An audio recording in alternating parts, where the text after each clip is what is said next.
Duymadım, bak orada abla var bir tane, duymaya çalışıyor bizi daha yüksek sesle. Biz buraya her sene düzenli olarak düzenlediği hayat namazla güzeldir etkinliğine. Olmadı, bir daha.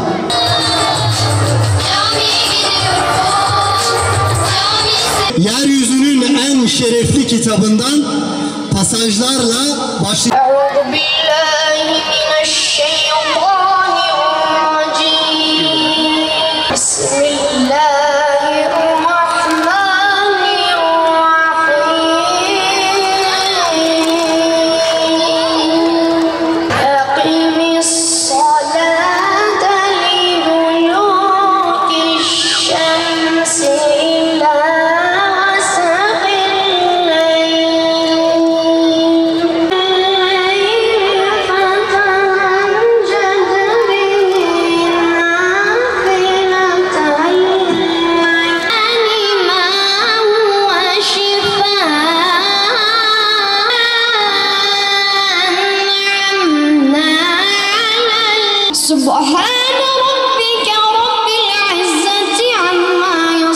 Çok basit bir soruyla başlayalım.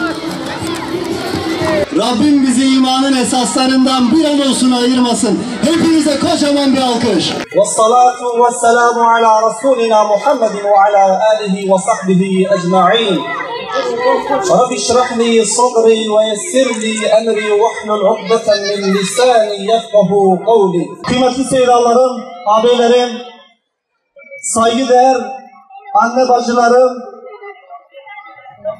tertemiz ellerinden öpülesi aziz çocuklar, Kur'an nesli, namaz aşıkları, kardeşlerim, Allah'ın selamıyla sizleri selamlıyor, Rabbime hamd ediyorum. Hepiniz mekteplere, okullara gidiyorsunuz.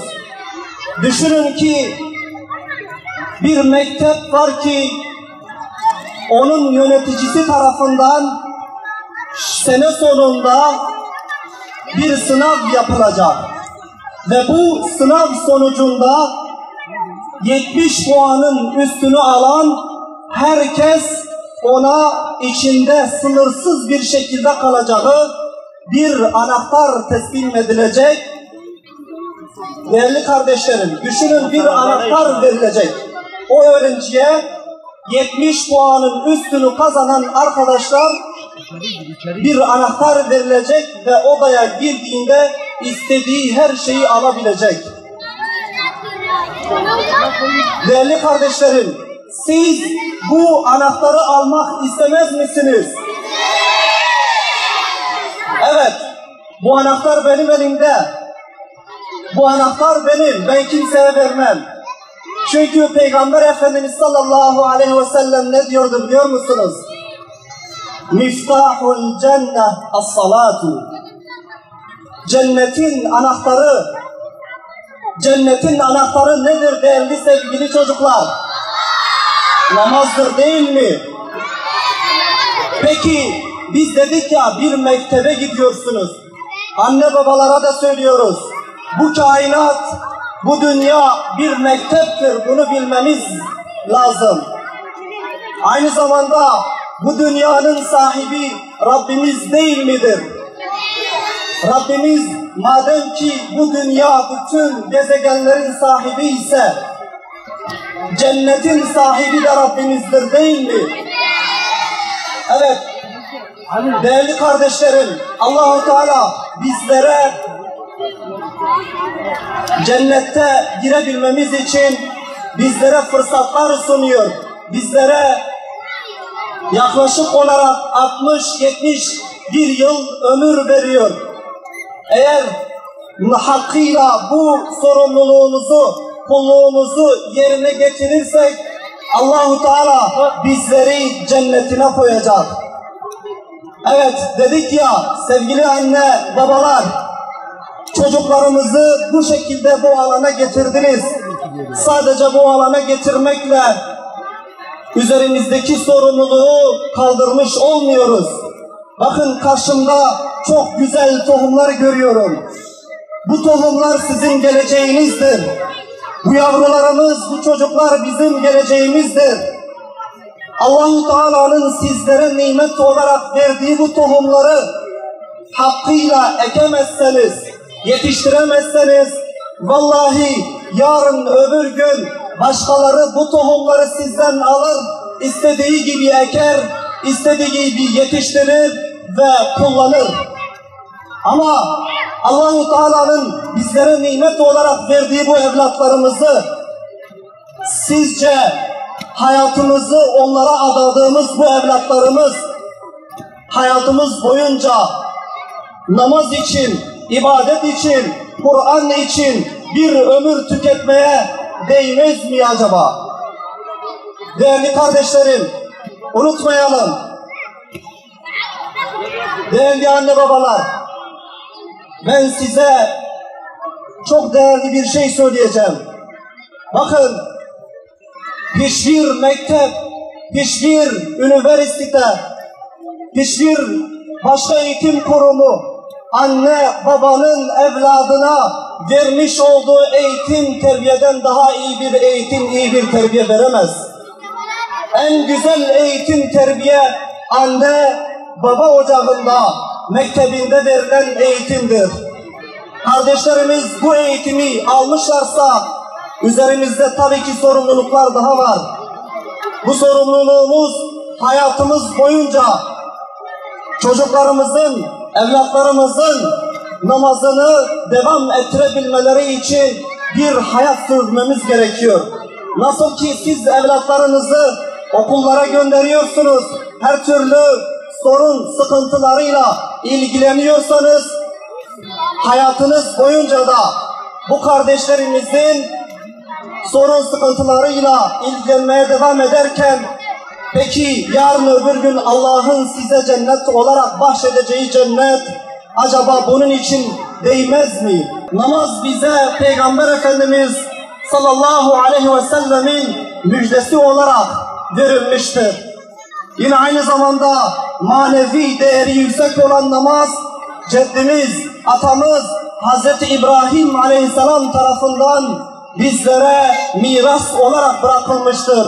Hani Kur'an'da geçiyor ya, Rabbi ic'alni muqimas salati ve min zurriyyeti Rabbena ve teqabbel dua.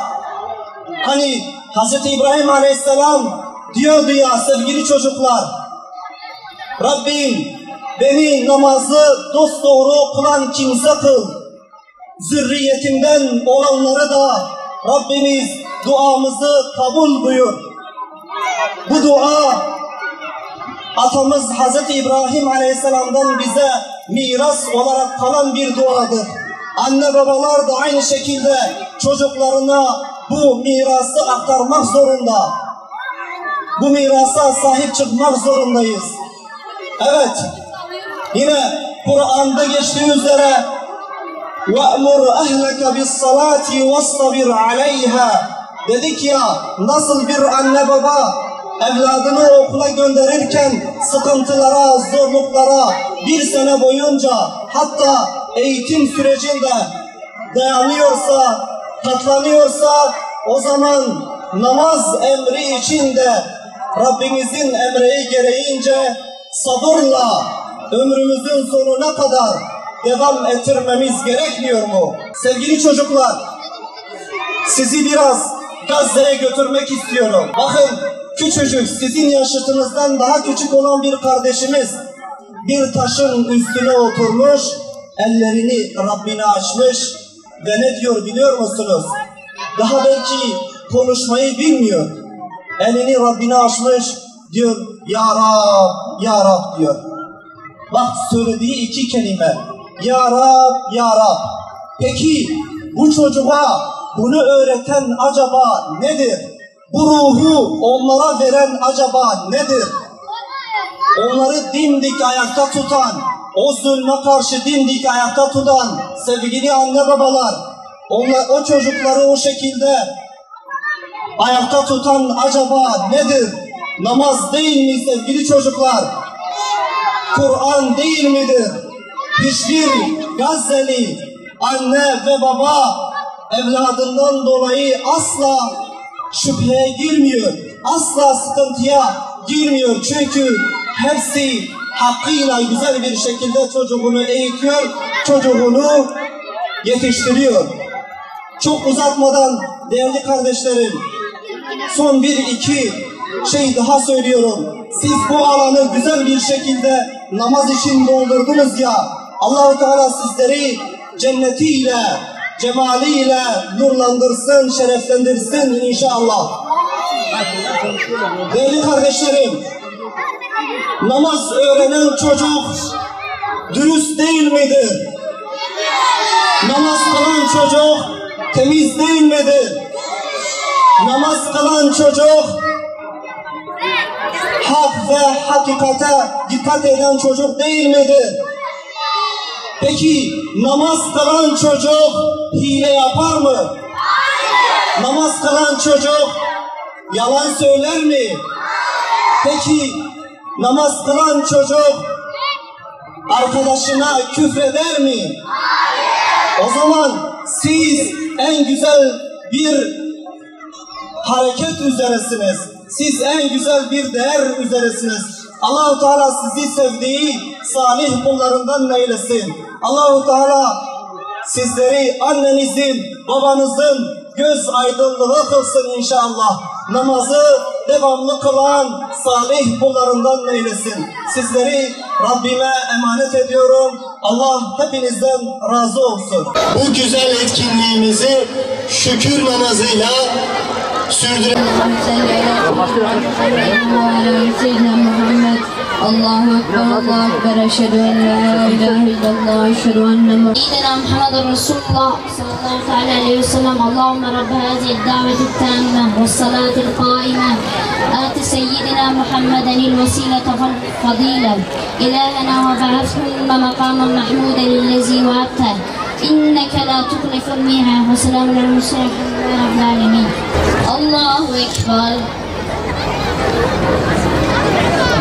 الرحمن الرحيم الحمد لله رب العالمين الرحمن الرحيم مالك يوم الدين إياك نعبد وإياك نستعين صراط الذين أنعمت عليهم غير المغضوب عليهم ولا الضالين بسم الله الرحمن الرحيم ألم تر كيف فعل ربك بأصحاب الفيل ألم يجعل كيدهم في تضليل وأرسل عليهم طيرا أبابيل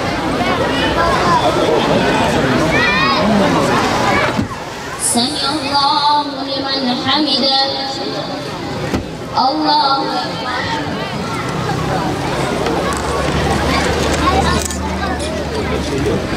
الله أكبر الرحمن الرحيم الحمد لله رب نستعين اهدنا الصراط المستقيم صراط الذين أنعمت عليهم غير المغضوب عليهم ولا الضالين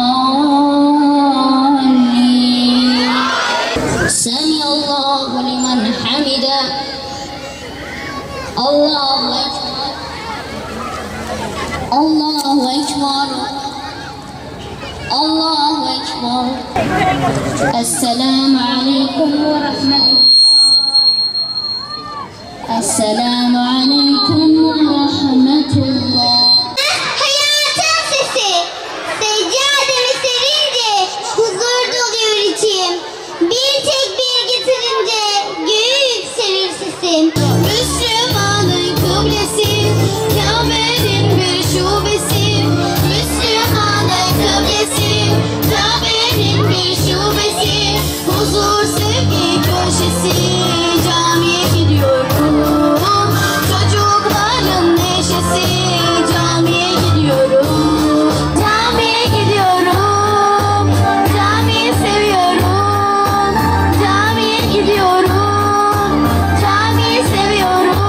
Allah'ı seviyorum. Çünkü ben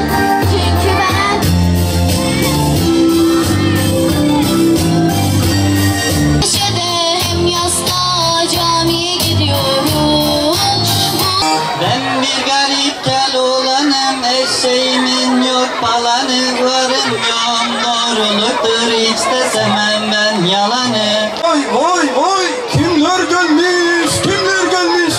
Nasılsın Keloğlan? Sağ olun hocam, hoş geldiniz. Estağfurullah.